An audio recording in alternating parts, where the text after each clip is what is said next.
அன்பான சகோதர சகோதரிகளே, மே மாதம் வந்தவுடன் நம் இதயத்தில் ஒரு விசேஷ ஆன்மீக உணர்வு எழுகிறது.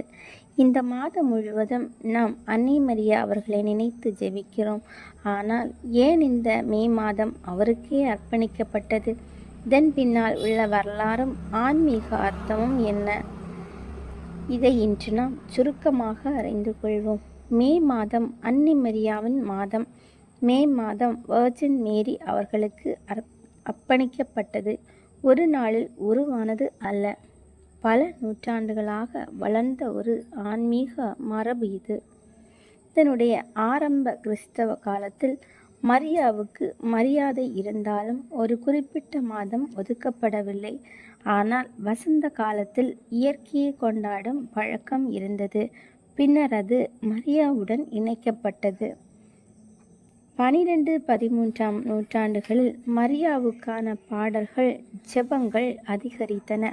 மலர்களால் மரியாவை அலங்கரிக்கும் பழக்கம் உருவானது. அவர் மலர்களின் ராணி என்று அழைக்கப்பட்டார். 16ஆம் நூற்றாண்டு காலகட்டத்தில் மே மாதத்தில் மரியாவுக்கான சிறப்பு ஜெபங்கள் இத்தாலி, ஸ்பெயின் போன்ற நாடுகளில் தொடங்கின.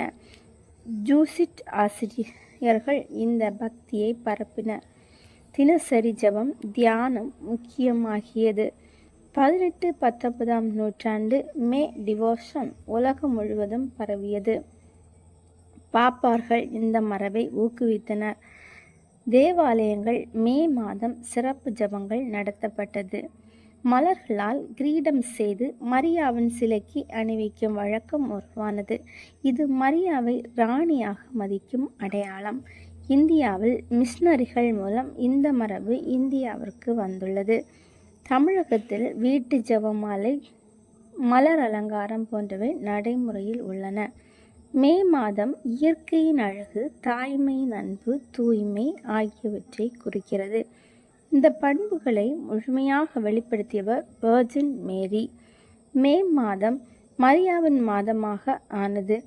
பழமையான இயற்கை மரபு, கிறிஸ்தவ பக்தி வளர்ச்சி, தேவாலய வழிபாட்டு பரவல் இவை அனைத்தும் சேர்ந்து உருவான ஒரு ஆன்மீக மரபு. அன்பர்களே, மே மாதம் என்பது ஒரு வழக்கமான மாதம் அல்ல. இது அன்னை மரியாவின் அன்பையும் தாய்மையையும் பணிவையும் நினைவுபடுத்தும் புனிதமான காலம். நாம் தினமும் அவரை நினைத்து ஜெபிக்கும் போது அவர் நம்மை இறைவனிடத்தின் அருகில் நம்மை நடத்துவார். அதனால் இந்த மே மாதத்தில் நாம் ஜெபமாலை சொல்லி நம் வாழ்க்கையை நல்ல பாதையில் நடத்தி கொள்வோம். அன்னை மரியாவின் ஆசீர்வாதம் எப்போதும் நம்முடன் இருக்கட்டும். ஆமேன்.